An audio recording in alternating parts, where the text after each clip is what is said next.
बिस्मिल्लाहिर्रहमानिर्रहीम। इस्लामी साल का आगाज मुहर्रम हराम के महीने से होता है। इस महीने की निस्बत अल्लाह पाक ने अपनी तरफ की शाहरुल्लाह मुहर्रम। इस लिहाज से अगर हम देखें और खुद मुहर्रम के लफ्ज़ी माने पर भी गौर करें तो हमें ये बात समझ में आती है कि इस महीने का हमें और महीनों की निस्बत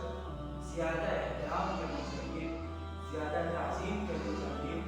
वो अमाल अंजाम देनी चाहिए जो अमाल अल्लाह की रज़ा और खुशनुदी की हो। चूँकि नए हिजरी साल का आगाज़ इसी महीने से होता है, इसलिए हमें अपना जायज़ा भी लेनी चाहिए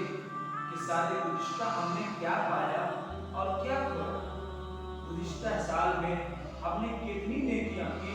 और इस साल हम क्या करेंगे, कितनी नमाजें हमारी क़ज़ा हुई, इस साल हम उसे न करने का अज़्म करेंगे, कितनी तिलावतें हमने पिछले साल की है। अगर नताइज अच्छे हैं तो अल्लाह का शुक्र अदा करनी चाहिए और अगर कमियां हैं तो आइंदा के लिए अज़्म करनी चाहिए कि हम ये काम नहीं करें। गोया कि ये महीना हमारे लिए एहतिसाब का महीना, गुज़िश्ता साल और इस साल के मुकाबले में अपना जायजा लेकर जो कमियां हैं उसको दूर करके एक नए अज़्म, नए हौसले और नई बुलंदी के साथ आगे बढ़ने के लिए फैसला करना है, तय करना। दूसरी बात ये कि चूंकि मुहर्रम हराम के महीने में अल्लाह ने बेशुमार अंबिया किराम अलैहिस्सलाम के तौबा को कबूल फरमाया। हज़रत मूसा अलैहिस्सलाम, हज़रत यूनुस अलैहिस्सलाम और दीगर बहुत से अंबिया किराम के बारे में रवायतों में लिखा है कि अल्लाह पाक ने उनकी तौबा को इस महीने में बिलखुसूस यौम आशूरा में कबूल फरमाया।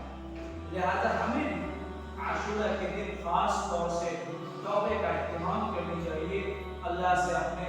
गुनाहों पर नादिम और शर्मिंदा होकर माफ़ी मांगनी चाहिए और ये तय करनी चाहिए कि बारे अल्लाह हमसे जो गलतियां हुई उसे माफ़ कर दीजिए। तीसरी और आखिरी चीज़, मुहर्रम हराम की मुनासिबत से सैयदना हुसैन रज़ियल्लाहु अन्हु की शहादत का भी वाक़या जिक्र किया जाता है। यकीनन ये काबिल ज़िक्र है, लेकिन हमें सबसे ज़्यादा ज़रूरत जिस बात की है वो ये कि हमें गौर करनी चाहिए खुद सैयदना हुसैन रज़ियल्लाहु अन्हु नवासे रसूल